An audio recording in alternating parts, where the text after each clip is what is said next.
ठीक आहे. आपण काही प्रॅक्टिकलचा ओव्हरव्ह्यू वगैरे बघू. तर 7 आणि 8 नंबरचं जे काही प्रॅक्टिकल होतं, basically it is combine practical to calculate or to find out the unknown force by using universal force table. Okay, so एक युनिव्हर्सल फोर्स टेबल म्हणून एक ॲपरेटस आहे, त्याच्यावरती आपल्याला एक अननोन फोर्स तो कॅल्क्युलेट करायचा. सेटअप जर बघितला तर या टाईपचा एक प्रॅक्टिकलचा सेटअप असेल. ओके, की ज्यामध्ये तुमचे 5 फोर्स हे बॉडीवरती अप्लाय होतील. हा एक युनिव्हर्सल फोर्स टेबल आहे. या टेबलवरती 0 to 360 डिग्री पर्यंत अँगल मार्क केलेला असतो रोटेशनने, आणि त्यावरती ह्या क्लॅम्पिंग रोलरद्वारे, किती रोलर आहे, 1 2 3 4 5 5 फोर्सेस आहे. या 5 फोर्सला मी एका स्ट्रिंगने एक वेट अटॅच केलेलं आहे, हँगर वेट. मग ते 50 ग्रॅम असेल, 10 ग्रॅम असेल, 20 ग्रॅम असेल, अशा पद्धतीने एक स्लॉटेड वेट हे त्याला अटॅच केलेलं असतं. ओके, तर आपल्याला काय करायचं, काय इथे एक रोलर रिंग असते. या सर्व रिंगला ह्या 5 स्ट्रिंग अटॅच केलेल्या आहे. ओके, ज्यावेळेस एका साईडचा कुठला तरी फोर्स हा जास्त होईल, म्हणजे रॅन्डमली त्यामध्ये फोर्स अटॅच केले, 50 असेल, 100 असेल, 20 असेल, 10 असेल, काय होईल, ज्या साईडला फोर्स जास्त असेल त्या साईडला रिंग, म्हणजे इथे एक पिवटेड पॉइंट असतो आणि त्याच्या अराउंड एक रिंग असते. ज्या साईडला फोर्स जास्त होईल त्या साईडला ती रिंग ही ओढली जाते, म्हणजे नंतरची केस ही साधारणपणे अशी होईल. आणि हा इथे पिवटेड पॉइंट. मग आपल्याला ट्रायल अँड एररने हा जो काही क्लॅम्पिंग पिन असतील, ही पिनची पोझिशन चेंज करायची. त्यानुसार हा पिवटेड पॉइंट बरोबर त्या रिंगच्या सेंटरला आणायचा, की जेणेकरून तुमची बॉडी ही इक्विलिब्रियम पोझिशनला असेल. ओके, मग त्यानुसार जर बघितलं तर या टाईपचे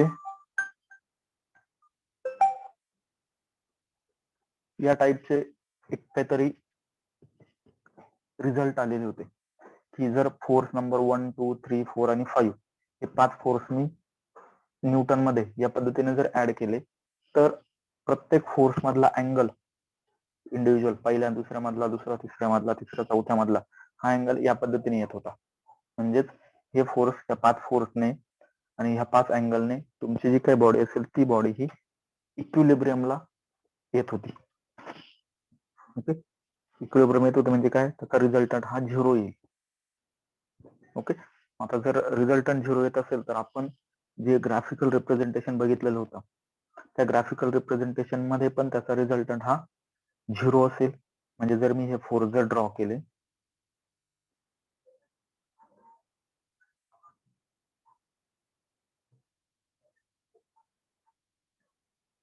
हे फोर्स जर मी ड्रॉ केले, तर ड्रॉ केल्यानंतर ज्यावेळेस मी त्याची स्पेस डायग्राम किंवा व्हेक्टर डायग्राम ड्रॉ करणार आहे, व्हेक्टर डायग्राम मध्ये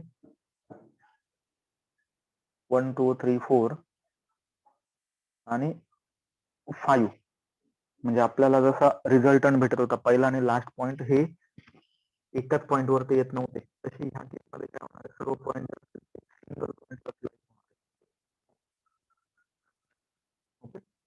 सिंगल पॉइंट वरती लाईज होणार आहे, so that your body is in equilibrium. मग त्या केसमध्ये तुम्ही रिझल्टंट कसा कॅल्क्युलेट करत होता, रिझल्टंट म्हणजे पहिल्या आणि लास्ट पॉइंट मधला डिफरन्स.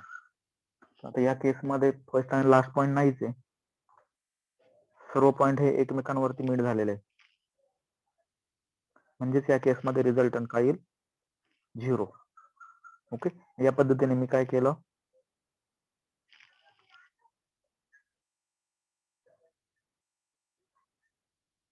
जस्ट मिनिट,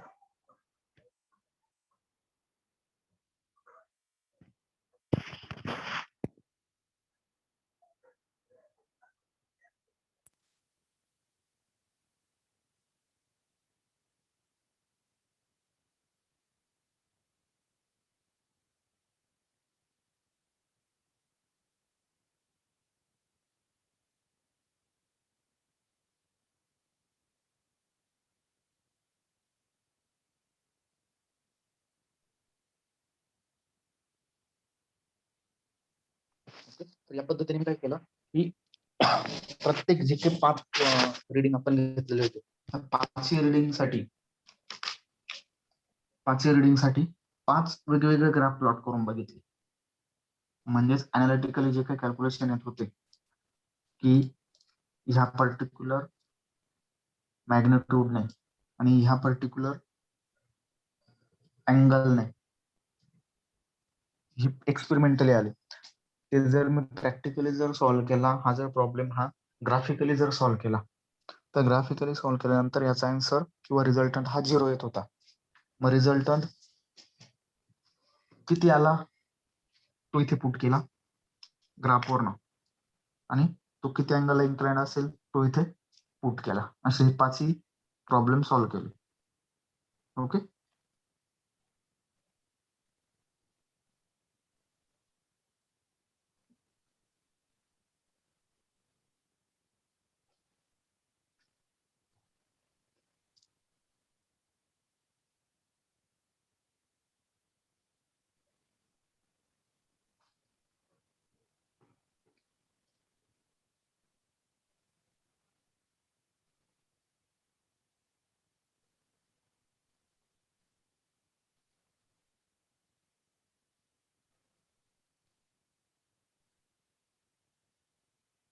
देन 9 नंबरचा एक्सपेरिमेंट होता तुमचा, determine resultant of concurrent force system by graphical method. Concurrent force सिस्टीमचा रिझल्टंट कॅल्क्युलेट करायचा होता, बट तो ग्राफिकल मेथडने कॅल्क्युलेट करायचा होता. तर या केसमध्ये काही प्रॉब्लेम दिलेले होते. ओके. रिझल्टंट कॅल्क्युलेट करताना एक प्रॅक्टिकली आपण जे प्रॉब्लेम सॉल्व्ह केले ते प्रॉब्लेम त्याचा रिझल्टंट किती येतो ते याच्यात पाहिजे होता. ओके.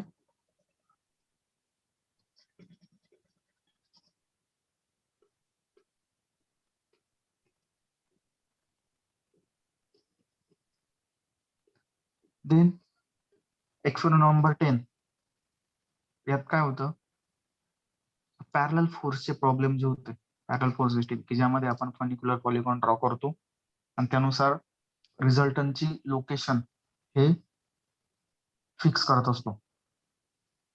म्हणजे रिझल्टंटचं लोकेशन आपण फिक्स केलेलं होतं बाय युझिंग ग्राफिकल मेथड. हे सर्व प्रॉब्लेम आपण लेक्चरमध्ये सॉल्व्ह केलेले. ओके.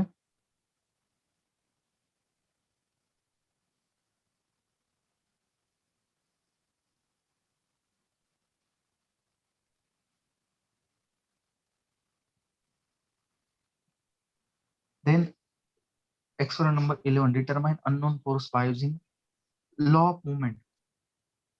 ओके. आता लॉ ऑफ मुवमेंट काय आहे, आपण एक एक्झाम्पल जर घेतलं या टाईपमध्ये, जर स्केल जर हॉरिझॉन्टल मेंटेन करायचे असेल तर त्या केसमध्ये दोन्ही केसला वेट जे असेल ते वेट हे कॉन्स्टंट पाहिजे असतं, तरच ते बॅलन्स होईल ह्या हिंज पॉईंटवरती किंवा या फिक्स पॉईंटवरती. मग तेच मी प्रॅक्टिकली कसं होतं ते अज्युम केलं किंवा ते कॅल्क्युलेट केलं. आता या केसमध्ये जर बघितलं तर या साईडचं वेट जे असेल ते वेट कमी आहे than this one. So your seesaw असेल ती इन्क्लाइन मॅनरमध्ये टिल्ट होईल. या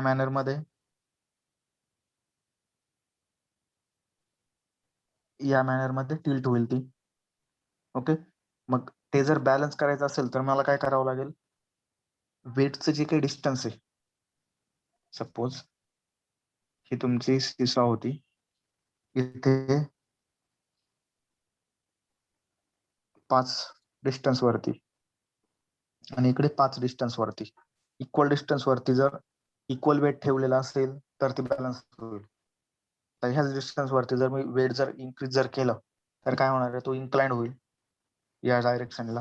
मग ते न करण्यासाठी मला काय करावं लागेल, हे जे वेट आहे हे वेट आतमध्ये घ्यावं लागेल, थोडं डिस्टन्स कमी करून. मग तसंच इथे केलं बघा, वेट बॅलन्स करण्यासाठी किंवा जो काही सिसो आहे ती बॅलन्स करण्यासाठी हे दोघांचं जे काही डिस्टन्स आहे हे डिस्टन्स चेंज केलं, तो बॅलन्स झाला. हा जर परत इक्वल डिस्टन्स वरती जर साईडला असता तर तो बॅलन्स नसता, इन्क्लाइंड झाला असता, जसं मी आधी सांगितलं त्या पद्धतीने. ओके. मग हे काय तुमचं लॉ ऑफ मुवमेंट. मग तेच आपण प्रॅक्टिकल परफॉर्म केलेलं की ज्या केसमध्ये एक तुम्हाला हॉरिझॉन्टल लिव्हर दिलेली असेल, ओके, त्यावरती एक पिवटेड पॉइंट असेल म्हणजे एक फिक्स पॉइंट असेल आणि हँगिंग वेट असेल ह्या स्केलवरती, इथनं राईट साईडला किंवा इथनं लेफ्ट साईडला ह्या स्केलवरती किंवा ह्या लिव्हरवरती स्केल माउंट केलेली असेल, स्केल नोट केलेली असेल, मग त्यामध्ये मी काय करतोय, जे काय हँगर वेट असेल, जे काय हँगर वेट असेल ते हँगर वेट त्याला अटॅच करतो, त्यानुसार त्यावरती किती अमाऊंट ऑफ लोड अटॅच करायचा आहे ते डिसाईड केलेलं असतं. किती अमाऊंट ऑफ लोड अटॅच केला ते डिसाईड केलं. मग ही जी काही स्केल आहे ही बॅलन्स करण्याचा ट्राय केला, बॅलन्स नाही झाली, मग त्यानुसार मी त्याचं डिस्टन्स चेंज केलं किंवा लोड चेंज केला. ओके, मग त्यात मी 2 किंवा 4 जसं पाहिजे त्या पद्धतीने लोड अटॅच करतो आणि त्याची मुवमेंट कॅल्क्युलेट करतो.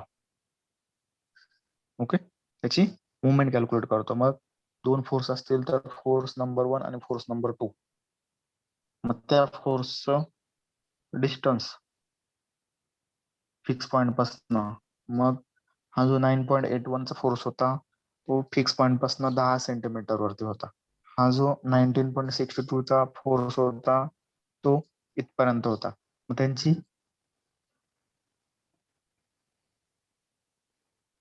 मुवमेंट कॅल्क्युलेट केली. ओके, मुवमेंट ही जर तुमची बॉडी ही इक्विलिब्रियम मध्ये जर असेल तर मुवमेंट ही कॉन्स्टंट यायला पाहिजे, तर मग ही constant movement near about constant calculate केली, म्हणजेच 9.81 मल्टिप्लाय बाय 10 आणि 19.62 मल्टिप्लाय बाय 5. ओके, मग ही क्लॉकवाईज मुवमेंट आणि अँटी क्लॉकवाईज मुवमेंट कॅल्क्युलेट केली की जी नियरली इक्वल यायला पाहिजे. ओके,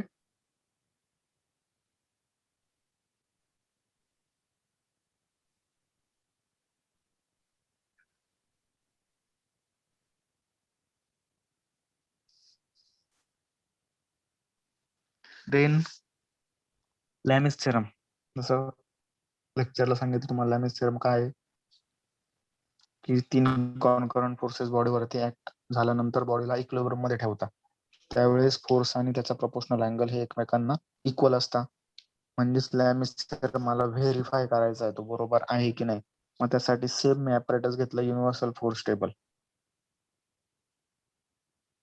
ओके, जसं आधीच्या प्रॅक्टिकल मध्ये 5 फोर्स त्यावरती ऍड केलेले होते, इथे 5 च्या ऐवजी मी 3च फोर्स ऍड करेल.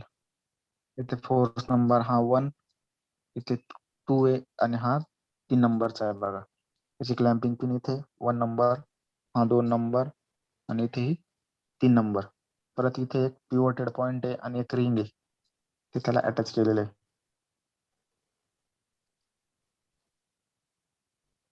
ओके, परत मी काय करणार आहे, काही वेट यामध्ये ऍड करणार आहे रॅन्डमली, एकात 20 ग्रॅम, एकात 30 ग्रॅम, 50 ग्रॅम, 100 ग्रॅम, त्या पद्धतीने. मग काय होणार आहे, परत जो काही सेंटर पॉइंट असेल, आधी सेंटरला असेल रिंग, पण ज्या साईडला लोड जास्त होईल त्या साईडला ती रिंग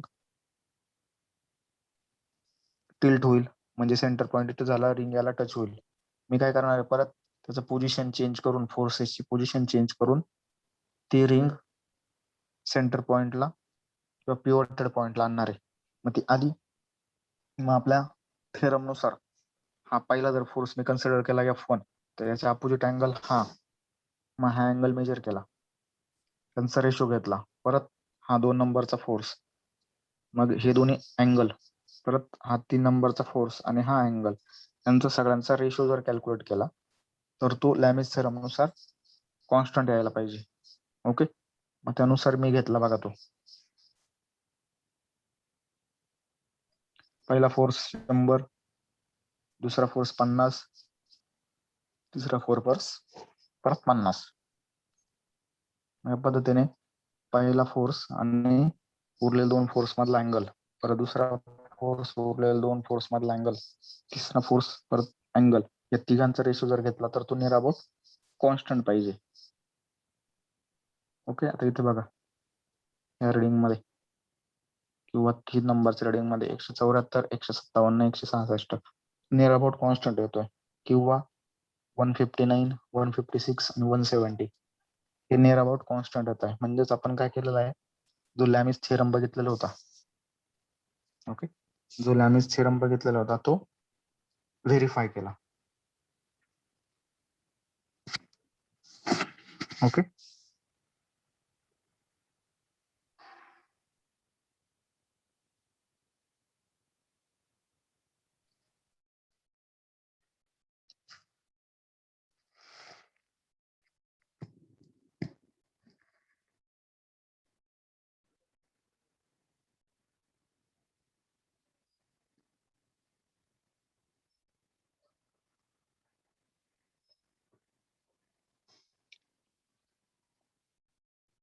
ऑपरेटर सेम यूज केलं इथे.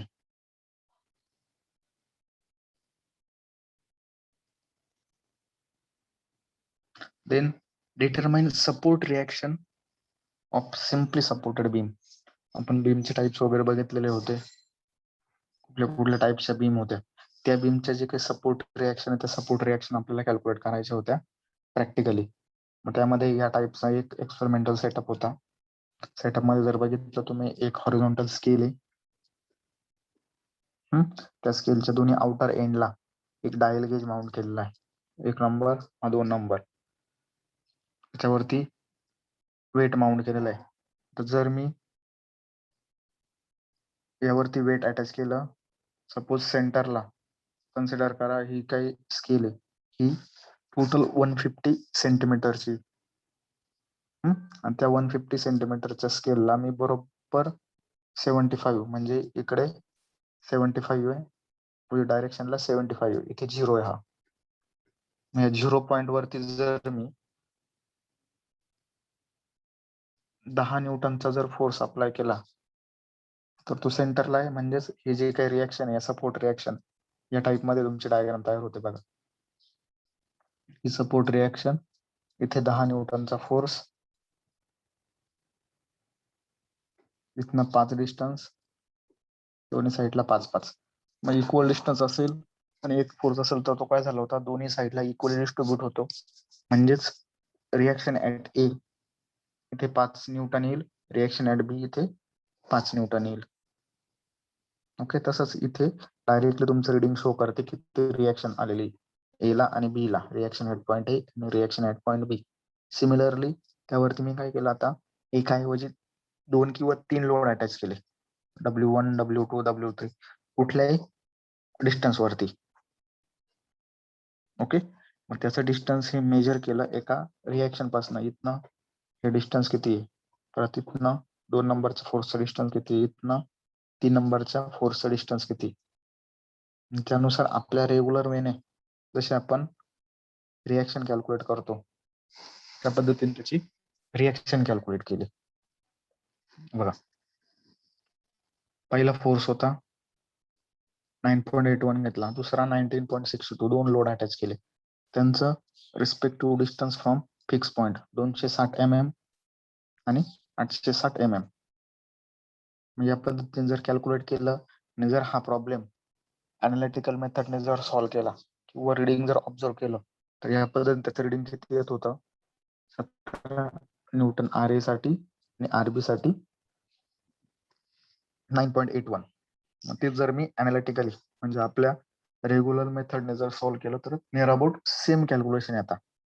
मला सांगितलं ग्राफिकल मेथड मध्ये तुमचे जे कॅन्सर येतील ते अप्रॉक्सिमेट असतात, कारण त्यामध्ये ह्युमन एरर जो असेल तो ऍड होतोय. But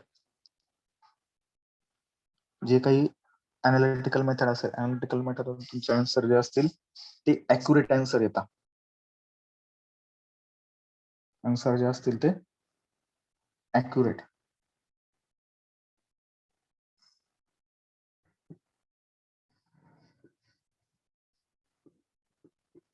okay.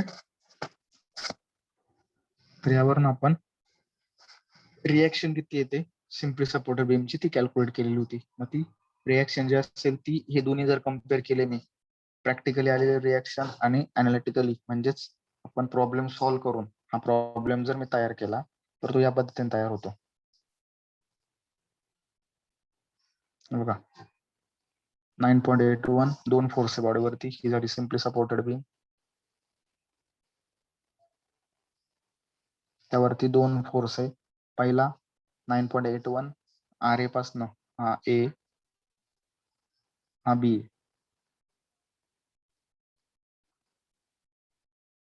हा किती डिस्टन्स वरती येते 260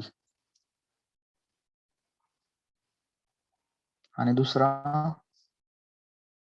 860.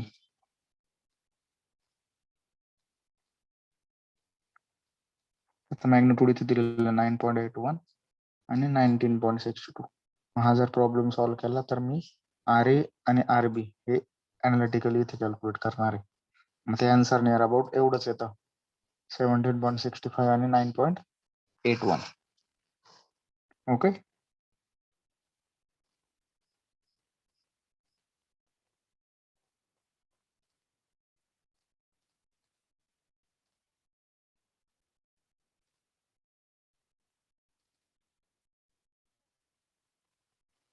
Then calculate coefficient of friction. आता कोएफिशियंट ऑफ फ्रिक्शन तुम्हाला काय सांगितलं होतं मी, प्रत्येक जो काही मेटिंग सरफेस असेल, दोन कॉन्टॅक्टिंग सरफेस असेल, त्या प्रत्येक कॉन्टॅक्टिंग सरफेसचा कोएफिशियंट ऑफ फ्रिक्शन हा डिफरंट असतो. ओके. प्रत्येक कॉन्टॅक्टिंग सरफेसचा कोएफिशियंट ऑफ फ्रिक्शन हा डिफरंट असतो. मग तेच कॅल्क्युलेट करायचं. ओके. आपण ते कसं केलं,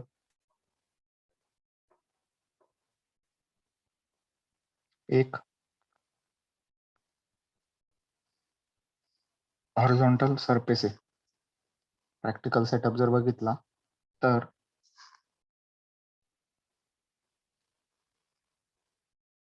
या पद्धतीने एक हॉरिझॉन्टल टेबल आहे. त्या टेबलवरती इथे एक पुली किंवा रोलर माउंट केलेला आहे. Okay. Then there is a block. त्या ब्लॉकला एक स्ट्रिंग अटॅच केलेली. ती स्ट्रिंग ह्या रोलरवर ना खाली मी एफर्ट ऍड करतो ह्या पॅन मध्ये.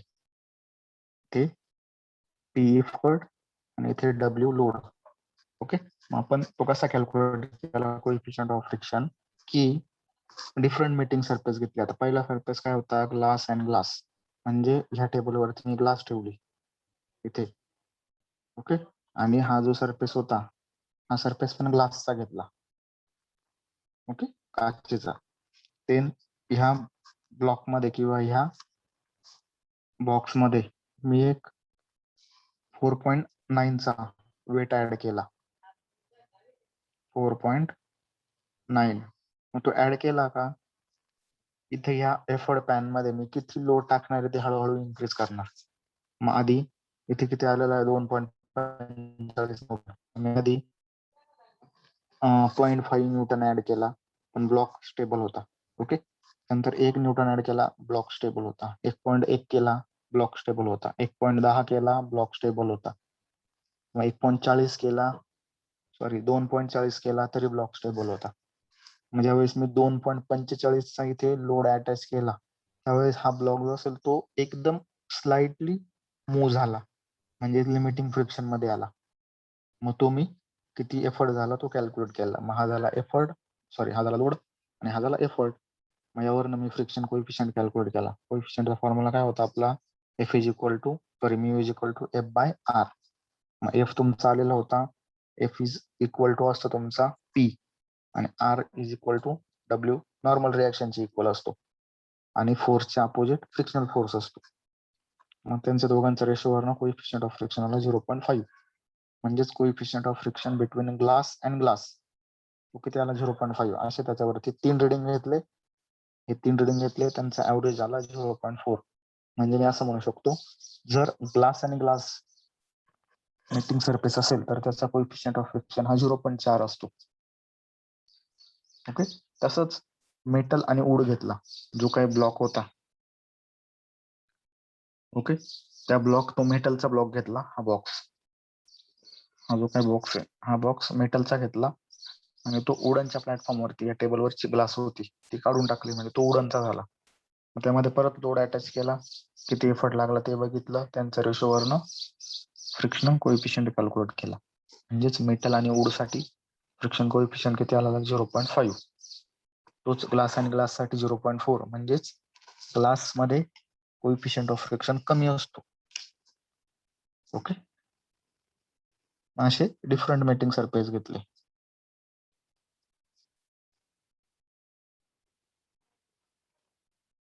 ओके